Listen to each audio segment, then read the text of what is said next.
कथित कॉमेडियन कुणाल कामरा की कथित कॉमेडी के पक्ष में एक बड़ा वर्ग आ गया है। कहा जा रहा है कि अभिव्यक्ति की आजादी शिवसेना, शिंदे गुट और भाजपा के लोग छीन रहे हैं।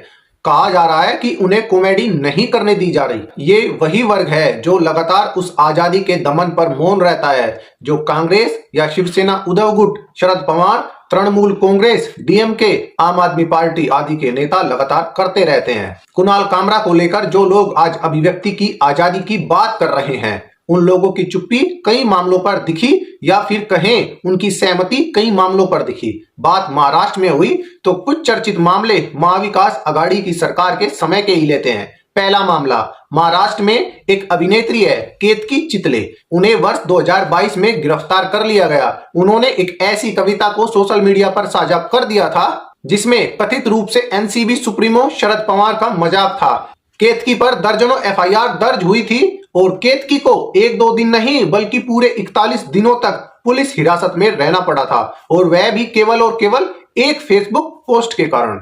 दूसरा मामला, महाराष्ट्र में महाविकास आघाड़ी की सरकार थी। रिपब्लिक चैनल के अर्नब गोस्वामी के पुराने मामलों को खोले जाने का बहाना करके उन्हें उनके घर से जबरन उठाया गया। मगर ये सभी को पता था कि अर्नब गोस्वामी ने कथित रूप से सोनिया गांधी पर टिप्पणी की थी।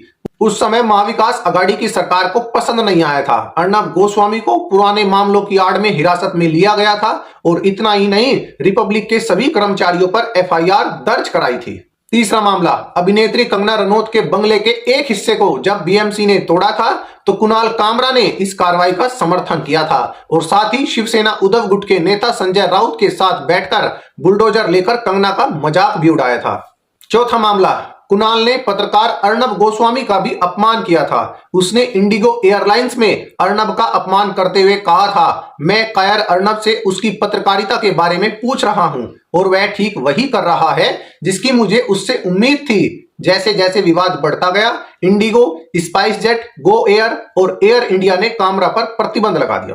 पांचवा मामला, महाराष्ट्र में जब महाविकास आघाड़ी की सरकार थी तो उस समय एक सेवानिवृत्त नौसैनिक मदन शर्मा पर इसलिए उद्धव गुट के शिव सैनिकों ने हमला कर दिया क्योंकि उन्होंने तत्कालीन मुख्यमंत्री उद्धव ठाकरे पर एक कार्टून साझा कर दिया था, और उसके बाद संजय राउत ने यहां तक कहा था कि उनसे पूछकर तो हमला किया नहीं था।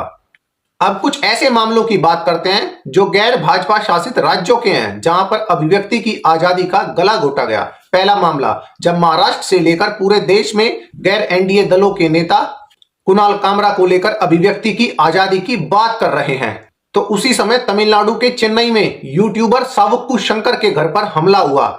उनके घर पर सीवर का पानी भर दिया गया और उन्हें जान से मारने की धमकी मिली है। शंकर का दोष इतना था कि उन्होंने सीवर ट्रकों की खरीद में हुए भ्रष्टाचार को लेकर एक बड़ा खुलासा किया था। इसी के बाद से वे निशाने पर थे।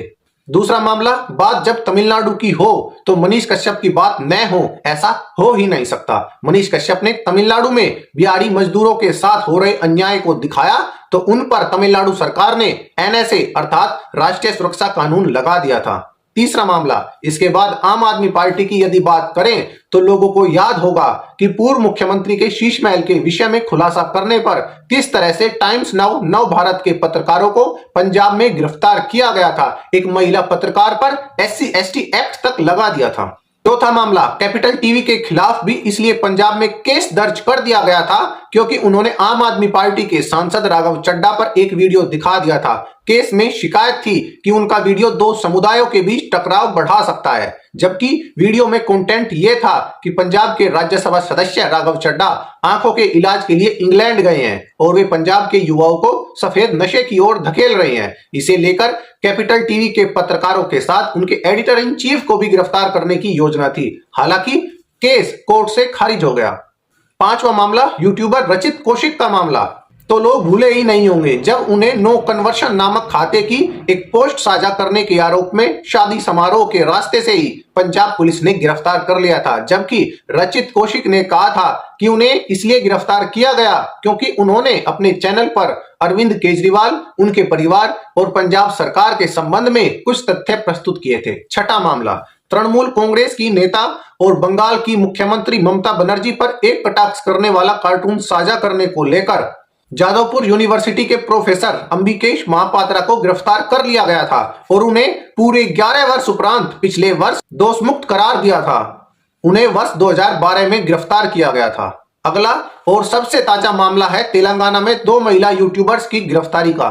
तेलंगाना में 2 महिला यूट्यूबर्स को 14 मार्च 2025 को इसलिए तड़के हिरासत में ले लिया गया क्योंकि उन्होंने एक ऐसा वीडियो साझा किया था जिसमें खुद को किसान बताने वाला एक व्यक्ति मुख्यमंत्री रेवंत रेड्डी के खिलाफ अभद्र भाषा का प्रयोग कर रहा है। उन्होंने विधानसभा में भी धमकी देते हुए कहा कि अभद्रता करने पर वे छोड़ेंगे नहीं। ये भी कहा था कि यूट्यूब चैनल शुरू करके किसी को भी पत्रकार नहीं माना जा सकता और मान्यता प्राप्त पत्रकारों की लिस्ट तैयार करने के निर्देश दिए हैं। ये ऐसे मामले हैं जो मुख्य हैं। अभिव्यक्ति की स्वतंत्रता की बात करने वाले लोग यदि अभिव्यक्ति की स्वतंत्रता की बात करते हैं तो वह सभी के लिए होनी चाहिए, केवल अपने अपने खेमे के लोगों के लिए नहीं।